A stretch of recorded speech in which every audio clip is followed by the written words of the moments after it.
British साम्राज्य के खिलाफ मई 1857 में भारतीयों ने आजादी की पहली लड़ाई शुरू की थी। तब दिल्ली पर अंतिम मुगल बादशाह बहादुर शाह जफर का शासन था।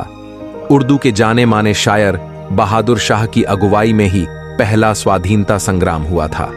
इससे अंग्रेजों ने आखिर में मुगल बादशाह को नेस्तनाबूद करने की ठान ली। मुगल बादशाह के दमन के लिए अंग्रेजों ने इंग्लैंड से गोला बारूद मंगाया और पुरानी दिल्ली को 8 जून 1857 को घेर लिया। 3 महीने तक घेराबंदी जारी रखी और 14 सितंबर को अंग्रेजों की सेना ने दिल्ली जीत ली। तब बहादुर शाह जफर लाल किले में मौजूद थे और किसी भी हालत में समर्पण करने के लिए तैयार नहीं थे।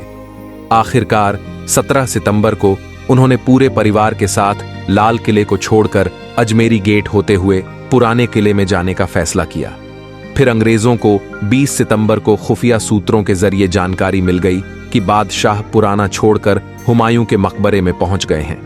अब तक दिल्ली के खिलाफ अंग्रेज सेना की अगुवाई कर रहे कैप्टन विलियम हडसन ने लगभग 100 सैनिकों को साथ लिया और बादशाह को पकड़ने चल दिए।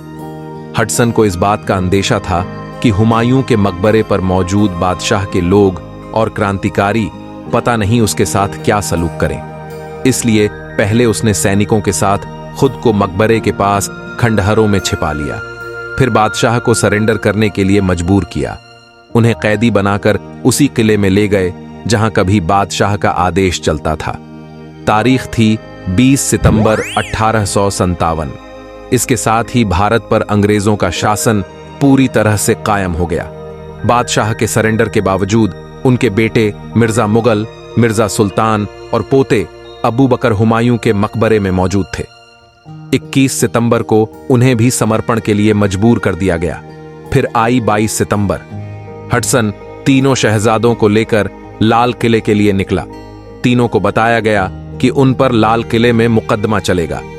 अंग्रेज सैनिक तीनों शहजादों को लेकर हुमायूं के मकबरे से निकले तो पीछे पीछे बड़ी संख्या में दिल्ली की जनता भी चलने लगी, जिसमें शहजादों की गिरफ्तारी से काफी गुस्सा था। हडसन भी इन लोगों के साथ ही चल रहा था। अचानक हडसन ने खूनी दरवाजे पर तीनों शहजादों को रोककर उनके कपड़े उतरवाए और लाइन में खड़ा कर गोलियां मार दी। शवों को कोतवाली के सामने लटका दिया। बहादुर शाह जफर के 49 पुत्र थे। इनमें से 2 मिर्जा अब्दुल्लाह और मिर्जा क्वैश भागने में कामयाब रहे, लेकिन अंग्रेजों ने उन पर इनाम रख दिया ताकि चुन चुन कर सभी को खत्म किया जा सके। इससे आहत मुगल बादशाह को बंदी बनाकर रंगून ले जाया गया। वहां उन्होंने 7 नवंबर 1862 में एक बंदी के ही रूप में दम तोड़ दिया। उनको रंगून में श्वेडागोन पैगोडा के पास दफनाया गया था। बहादुर शाह जफर की कब्रगाह साल 1991 में मिली, यानी करीब 150 साल बाद बहादुर शाह जफर की कब्र मिली। अंग्रेजों ने इसे समतल करा दिया था।